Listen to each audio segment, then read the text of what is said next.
Welcome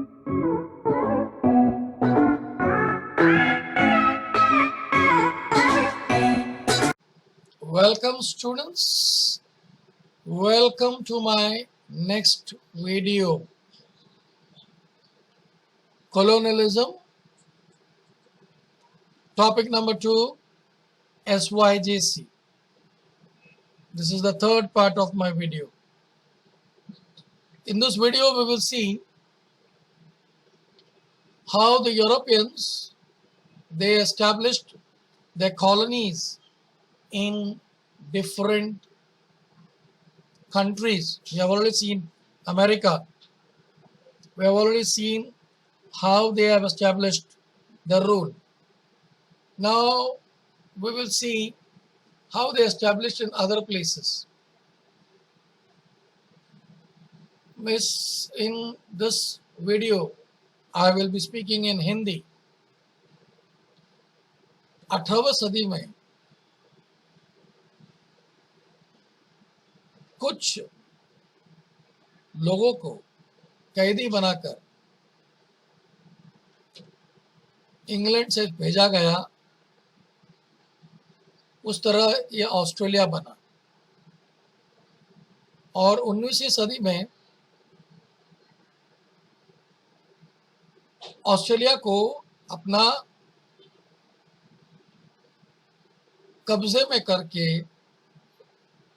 अंग्रेज लोग वहां पर राज करना शुरू कर दिए। सिर्फ वही नहीं, न्यूजीलैंड में भी। In the year 1900, the island of Tasmania was included in Republic of Australia and created integral nation of British Empire. उन्होंने वहां पे गवर्नर जनरल को नियुक्त किया और अंग्रेज के राजा का एक प्रतिनिधि को वहां भेज दिया। 1907 में न्यूजीलैंड वो एक अपना राज्य बनाना चाहते थे, लेकिन वहां पे यूरोपियन लोग थे, अंग्रेज लोग थे।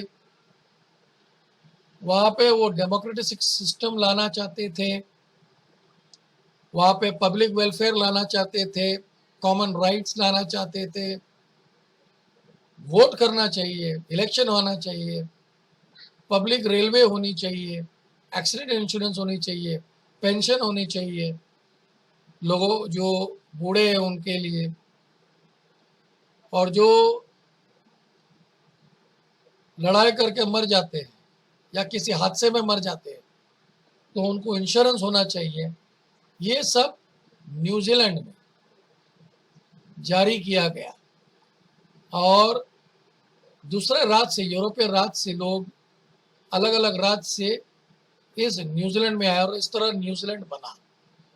हालांकि न्यूजीलैंड इसके पहले था ही नहीं, या ऑस्ट्रेलिया था ही नहीं।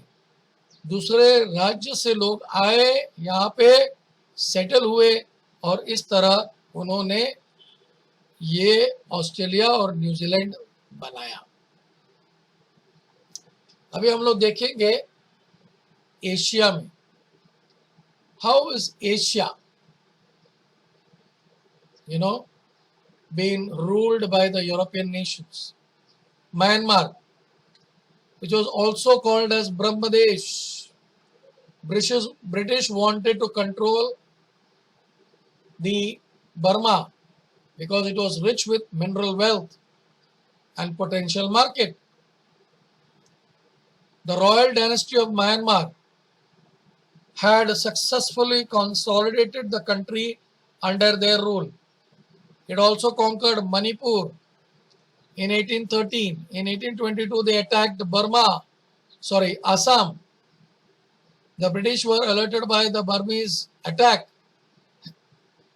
Governor General of India declared war against Myanmar. The war continued for 2 years. It was known as the First Anglo-Burmese War. The British Navy conquered the port of Rangoon. in this war. It ended with the Treaty of the British and Burmese King. Manipur was returned to Britishers. The coastal regions, the forest mines came under British control. The British collected the sum of compensation against the military expenditure from Myanmar. They also appointed a resident in Myanmar.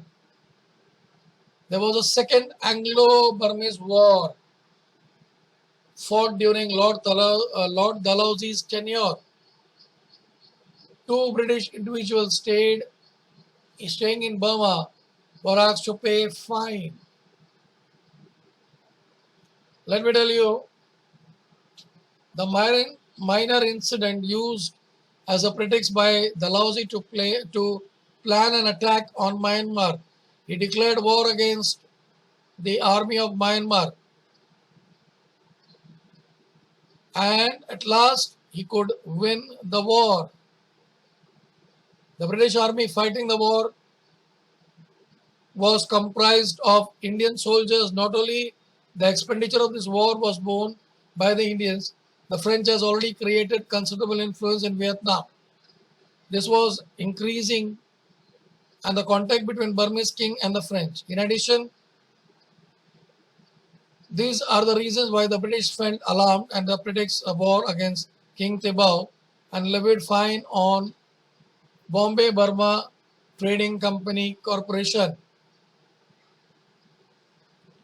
Lord Dufferin, Governor General Viceroy of India, took the opportunity to send our army to attack Burma. The Third Anglo-Burmese War was fought around 1885 CE.